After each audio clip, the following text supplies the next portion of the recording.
말도 많고 탈도 많은 코너. 네. 그러나 절대 없어지지 않는 코너. 더불어민주당 안민석 의원 나오셨습니다. 네, 오산 비행장이 오산했다고 생각하면 오산입니다. 오산 출신 내리사선 안민석 의원입니다. 자유한국당의 김성태 의원 나오셨습니다. 안녕하십니까? 예, 안녕하세요. 김성태 의원입니다. 이번 국정감사에서 네이버는 우리 국민들에게 핫 이슈로 이렇게 떠올랐습니다. 갑자기 네이버를 또. 제가 이 이야기는 이제 안민석 의원이 이 방송을 통해서 늘 뭐 엄청난 이슈를 이렇게 던지는 경우가 많았는데 제가 하나 알려드리려고 하고 있습니다. 어떤 걸 기대가 되는데요. 예. 성남시에 이재명 시장이 성남시장이 그리고 이재명 시장이 구단주로 있는 성남에는 프로축구단 성남FC가 있다는 거 알고 계시죠? 네. 문제는 이 성남FC에 네이버가 저소득층 지원을 위한 시민단체를 거쳐서 39억을 지원을 했어요. 이 시민사회단체는 희망살림이라는 이런 애초에 본연에 네이버가 여권의 지자체장 그러니까 이 희망살림이라는 이 단체는 잘했네요. 저소득에 그러니까 성남 지역의 저소득층의 부채 탕감을 위해서 2012년도에 설립됐어요.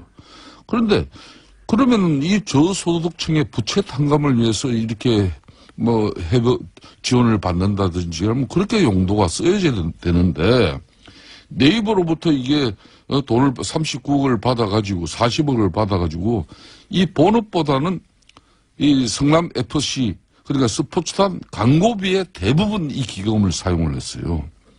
이 성남 FC는 지난 3년간에도 이 시민사회단체를 포함해가지고 두산이라든지 농협, 차병은 이런 기업에서도 총 166억을 후원 수입을 올렸어요. 그런 측면에서 일각에서는 이게 대가성 논란이 이제 발생이 되고 있습니다. 제가 왜 이야기를 오늘 꺼냈는가 하면요. 최순실 국정농단의 그 중심이 미러 K재단이라는 안민석 의원님 잘 아시죠? 그건 좀 너무 비하가 아닙니까? 아닙니다.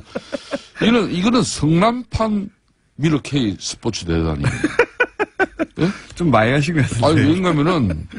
그러면 여기서 최순실은 누굽니까? 이 사건에서. 그거야, 뭐, 누구보다 잘 아시는 김호준. 제가 이러면은, 성남 FC의 구단주가 누굽니까? 이재명 시장이. 최순실이에요? 이재명 때리게 하시는 겁니까? 아니, 때린다기보다는 이번 국정감사에서 네이버가 2015년, 2016년에 시민사회단체 그런 시민사회단체인 희망살림에 법인 회비 명목으로 지원한 40억 중에 이거 진짜 서민들 영시한 그 사람들의 빚 탕감 운동을 하는 사업비를 이 사업비 명목으로 40억 중에서 네이버가 40억을 줬는데 그 중에서 39억을 이 프로축구 성남 FC 그거는 유니폼 로고 왜 난데없이 저 말씀을 하시죠? 이런 엄청난 이 상황이 벌어졌는데도 불구하고 왜 민주당에서는 이와 관련한 제대로 된 진상규명과 그러니까 입장이 나오지 않고 있습니까? 이재명 시장이 최순실이다 이거 아닙니까? 한마디로 하면 그럼 이재명 시장을 저희 인터뷰 한번 해볼게요. 아니 그러면은 성남시장이면은 이렇게 성남시에 있는 프로축구단 성남FC에 이렇게 순수하게 지원하는 그 지원은 별도로 받아야 되는 거지. 왜 희망살림이라는 이런 시민단체, 이 시민단체는 저소득층의 가계부채 탕감을 위해서 설립된 그런 본연의 임무가 있는데 돈은 일로 받아가가지고 알겠습니다. 왜 불러주냐 말이에요. 이건 대단히 잘못된 이런 한마디로 일이 있는 것도 안민석 의원께서도 맨날 뭐 자유한국당 뭐 그리고 이명박 다스 뭐 이렇게 하고 뭐 이런 것만 하지 마시고 자체 내부도 좀 뒤다보세요 좀. 저는 이번 국정감사를 정점으로 정치인의 사명과 임무는 국민들을 잘 먹고 잘 살게 하기 위한 것이다. 그래서 정책과 비전 위주의 의정 활동으로 확 180도 전환을 했습니다. 저는 저런 이야기에 별 관심도 없어요. 더 이상? 네. 이제는 뭐 최순실 자금 찾는 것도 안 하시는 겁니까? 그거는 좀 그것만 마무리. 빼고. 예, 네, 그것만 빼고. 그거는 예, 그거 문제는 끝나지 않은 그거는 전쟁을 문제는- 수행해야죠. 그거는 저희가 네이버가 이 예. 40억을 성남시에 그러니까 희망살림에 기부한 그 달에 예. 네이버가 제2 사옥이 필요했어요. 근데 그 제2 사옥의 허가가 공교롭게 그달 납니다. 무슨 얘기인지 알겠습니다. 이 부분은 김성태 의원님이 뭐, 문제 삼고 싶으신 부분은 네이버에서 성남시 쪽에다가 지원을 하고 성남시 쪽에서는 제2사옥에 대해서 허락을 하였다. 이런. 왜? 뭐 그런 특혜 준 게 있어요? 의혹이죠, 의혹. 특혜 준 게 있어요? 아니 그 공교롭게 그렇게 맞아 떨어져요. 네. 그 우연이겠죠, 그거는. 왜 우연이죠? 네이버가 이렇게 성남시에 분당 정자동인가 어디에 의원님, 그건 충분히 알았고요. 제가. 이재명 시장을 이거는- 최순실하고 등치시키는 거는 그건 좀 너무 과하신 거예요. 이건 내용을 저희가 모르니까. 한번 이 부분도 이 부분을 저희가- 에서도 이제 이런 부분도 저는 국민들 먹고 사는 문제만 관심이 있어요. 일단 내용을 의원님도 모르고, 그러니까 안민석 의원님도 모르고 저도 몰라서 요거는 저희가 빠른 시간 내에 이재명 시장님 연결해가지고 사정을 확인해 보겠고 어쨌든 지금 문제 삼으신 것은 성남시하고 네이버 사이에 물밑에서 무슨 나는 딴 거래가 거는 있는 게 봐도- 아니냐 이거죠. 아니 성남시가 희망살림이라는 시민사회단체를 설립한 것은 저소득층의 빚을 탕감해주기 위해서 말 그대로 좋은 일로 만드는 거예요. 의원님 충분히 말씀하셨습니다. 그러면은- 쓸데없는 말씀하시 그만하시고 진도 나갑시다. 이제. 아니 의혹을 제기하셨기 때문에 그 부분에 대해서는 아는 사람이 답을 해요. 저희는 알지를 못하기 때문에 내용을. 저는 의혹도요. 제가 저런 건 좀 과거에 최순실 추적을 많이 했지 않습니까? 발로 뛰면서 최소한 저런 말씀하기 위해서는 내부자의 김아무개의 정언에 의하면 그런 거 정도는 이야기하셔야지 어디서 프린트해가지고 자료 찾아가지고 말씀하시면은 아니고 그별 신뢰성이 없죠. 조선비지에 실린 거예요. 보세요. 조선비지. 예. 이게 지금 현재 자유한국당 정치보복대책 특위에서 그 위원장이 김성태 의원님이시죠? 그렇습니다. 그 첫 번째 터트린 게 이재명 때리기 저겁니까? 이 이전에 훨씬 있어요. 더 있어요? 더 있는데 지금 현재 이재명 시장도 우리 국민들이나 경기도 성남 시민들이 생각할 때는 정말 좋은 일로 이런 희망살림이라는 시민사회단체 만들었으면 거기에 걸맞는 한마디로 단체로 운영이 되게 해야지 왜 이러면 돈은 그쪽으로 들어가게 해가지고 의원님. 실질적으로 사용처는 의원님 10분 동안 그 얘기만 하셨는데 알아들었습니다. 성남 구단의 FC에 사용하면 이건 편법적인 상황이 아니에요. 이런 거는 자꾸 이러시면은 김성태 의원님이 일각에서 지금 떠도는 안민석 경기도지사 출마해서 관련해가지고 저를 좀 키워주려고 한다고 그렇게 오해를 받아요. 이제 그만하셔요. 내가 안민석이를 도와줄 일이 없어요. 내가 왜 도와줘요? 네? 아니 우리 당과 우리 정권을 그렇게 망친 당신에게 내가 왜 도와줍니까? 저는 최순실 재산 특별법 통과되기 전에는 저는 아무것도 안 합니다. 저는 당직도 안 맡을 거고요. 하라고 그래도 안 할 거예요. 그거 다 끝나도 당직 맡을 수 있으시겠어요? 아니 지금 왜 김호중 공장장이 이 문제가 이번 국정 아니 최순실 재산 몰수 안 할 겁니까? 민주당이 얘기했어. 김성태 의원님 알겠습니다. 제가 꼭 이재명 씨한테 물어보겠습니다. 공장장 최순실 재산 몰수 안 할 겁니까? 그렇게 하시니까 국민의당에서 고발하는 거 아닙니까, 의원님을. 국민의당 괴롭힌다고. 세 번째 고발당했는데요. 저는 이번엔 제가 왜 고발당하는지 모르겠어요. 아마 그분들도 저를 왜 고발했는지 이유를 모를 거예요. 안민석 의원님 제일 만만하니까 막 하는 겁니다. 아니, 그리고 제가 와 이런 거 하시기 어려운 거죠. 김성태 예. 의원님이 안민석 때문에 정치 인생 망쳤다고 말씀 지난번 하셨잖아요. 저는 이렇게 보면은 뉴스공장 때문에 제 정치 인생이 굉장히 많이 꼬였어요. 꽃 피웠죠. 고발도 많이 당하고 이번에 국민당이 고발한 이유는 네. 전 제가 볼 때는 안철수의 복수라고 봅니다. 본인은 적폐청산은 정치 보복이라고 말씀하셨지만은 안민석에 대한 복수를 좀 중단했으면 왜 좋겠어요. 의원님한테 복수를 합니까? 이것도 뉴스공장 때문에 그런 거 아니에요. 박근혜 같은 혼밥 쪽일 수 있는 그런 의심을 제가 그런 말을 한 게 아니고 제기했더니 의원님이 그런 말을 하신 거 아닙니까? 그래서 국민당이 난리가 난 거 아닙니까? 그래서 그거 화날 수 있죠. 당연히. 뉴스공장은 이런 겁니다. 안철수 지금 대표께서도 예. 웬만한 정치적 그 공격이나 예. 이런 거면은 좀 지나면 잊혀지는데 예. 이런 사람 자신의 이미지에 관한 부분이에요. 안철수 그러면 혼밥하는 사람으로 알고 있고, 예? 그 혼밥의 문제 제기를 그렇게 실질적으로 혼밥하는 사람으로 만들고 아주 인식한 사람으로 상임위에서 동료 의원들한테 밥도 한 그릇 안 사는 사람으로 안 사는 게 아니라 그거를 자꾸 밥을 안 샀다기보다는 안민석한테 안 샀다고 그렇게 소통을 잘 안 했다 이런 의미죠. 차 한 잔도 안 마시고 그렇게 모른 밥 한 끼 사람이 같이 안 먹었다 그 말씀을 한 것이죠. 그런 그래서 안민석이한테 박근혜와 같은 혼밥적일 가능성을 대선 후보로 나온 안철수에 대한 그런 실체를 제가 제기를 한 건데 어쨌든 그러면 안철수 그 대표가 그 당하실 만하고요, 당시에 제가 보기에는. 이래야 되는 거죠. 야 아니요 나하고 밥 한 끼 먹자.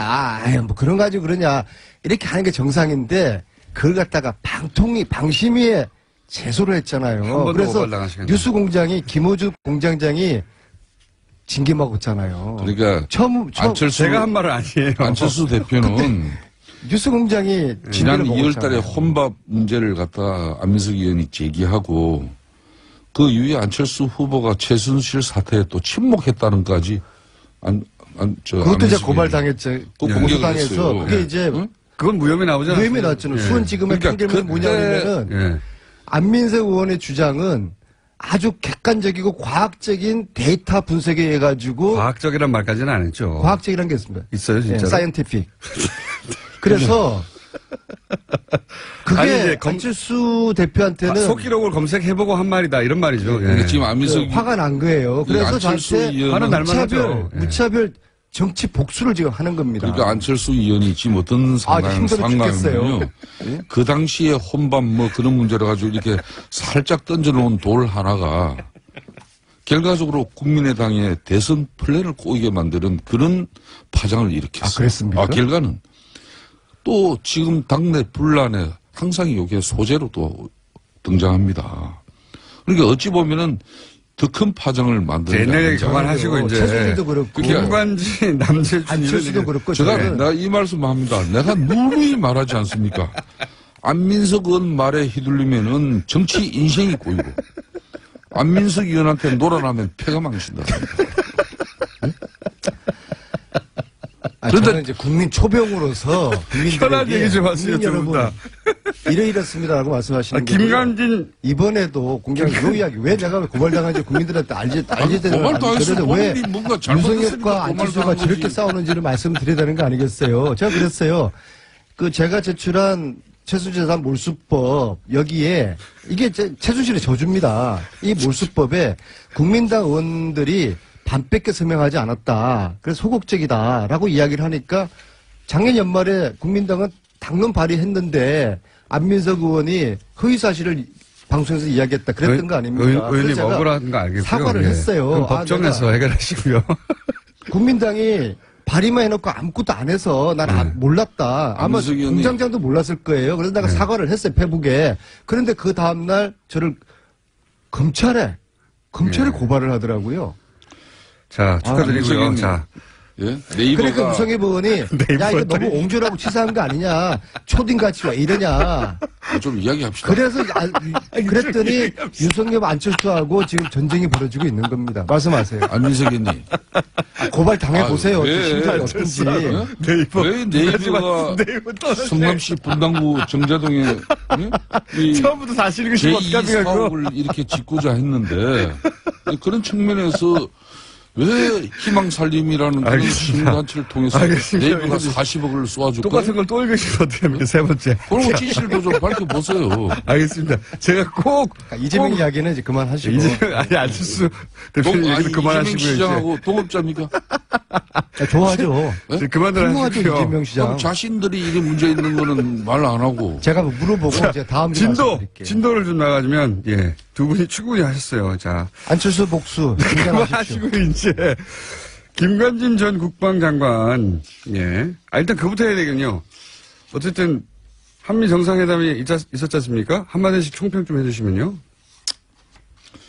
저는 이번에 트럼프 대통령 방안에 따라 가지고 특히 어제는 국회 연설이 있었습니다. 네. 그동안 트럼프 대통령이 입만 열면은 논란이 되지 않았습니까? 그래서 이번 국회 연설을 앞두고도 상당히 염려를 하는 의원들이 많았어요. 그런데 어제 트럼프 대통령이 취임한 이후에 지금 현재 자기네들도 그렇고 언론들도 최고의 연설을 하지 않았나 이렇게 평가가 이루어지고 있죠. 우선 메시지 자체가 그 어느 때보다도 정제되면서 힘이 있었습니다. 그러니까 막말이 전혀 여기는 섞이지 않았다는 것이죠. 특히 한국에 대한 애정, 그러니까 한국의 성장, 발전, 그리고 심지어 미국을 석권하고 있는 그런 여성 프로 골퍼들에 대한 칭찬에서부터 또 한국 작가들이 연간 4만 권에 이르는 책을 저술하고 있다는 그런 측면에 참 그런 이야기를 이렇게 곁들이면서 하는 걸 보고 많이 준비했구나. 반면에 북한에게는 한국이 이렇게 이룩한 기적에 빗대서 강력한 경고를 한 방 날렸습니다.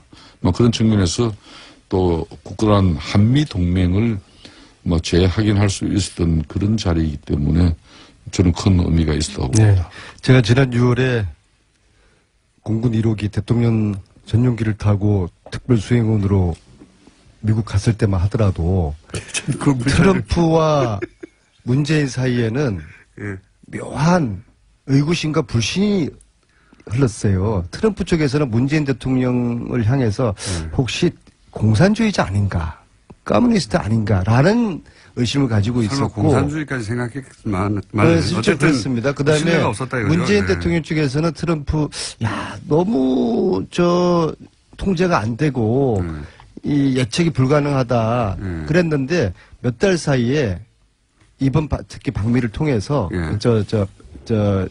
방문을 통해서 두 정상의 이 신뢰가 굉장히 많이 돈독해졌다는 걸 느낄 수 있었고요. 만찬에는 초대 못 받으셨죠? 자, 두 번째요. 이번 만찬은 이 방문은 한미 동맹 관계를 확실하게 보여주었다. 알겠습니다. 그래서 네. 코리아 패싱 이런 이야기가 이제 사라졌다. 네. 그래서 앞으로 우리 그 국회에서도 여야가 이제 정쟁 그만하고 초당적으로 이런 안보 문제 미국 가가지고 전술핵 배치해달라고 비굴하게 그런 사정하면 안 되죠. 안보 문제만큼은 한 목소리가 여야가 내야 되지 않겠습니까? 말씀은 왜 야당이 그러냐면서 좀 네? 분발하시고 좀 잘 하셔요. 안민석 의원님 네. 참 여기서는 말이죠. 안보 말씀은 문제만큼은 그렇게 초당적으로 하면서 협력하자고요. 제1당의 당대표의 방미 활동에 대해서 비열하게 이렇게 표현을 한다는 게 어떻게 그러니까 이 교통방송이 맨날 방송윤리심의위원회에서 제소가 당하는 거예요. 언제까지 안민석 의원은 맨날 고발이나 당하고 본인만 고발 당하면 되는데 이 방송까지도 고발이 당한단 말입니다. 그런 거 언제까지 그럴 거예요? 김성태 의원님은 다 좋은데 한 가지 도드라진 아주 단점 하나가 있어요. 이거 꼭 고쳐야 됩니다. 저만 보면은 목소리가 이렇게 높아집니까? 아니 나는 목소리도 높아질 일도 없고 앞으로 이제 그러면 굳건한 한미동맹은 민주당이 목소리 높였어요. 저희들은 목소리 죽일게요. 미국에 갈 일도 없지 그러면은. 그렇게 하시겠습니까? 네. 예? 네. 초당적으로 협력하죠. 예. 김성태 안민서부터 안보 문제만큼은 서로 협력하죠. 사드 유지하고. 네. 예? 지금 두 분이 당을 사드하고는 전혀 또 네. 별개 말씀인데 왜 사드 또 사드 이야기를 유지하면서 그러십니까? 북한의 핵미사일 제거하기까지는 사드가 강력하게 필요 북한 없는 제재 대한민국을 압박해야죠. 사드가 필요 없는 한반도를 만들어야죠.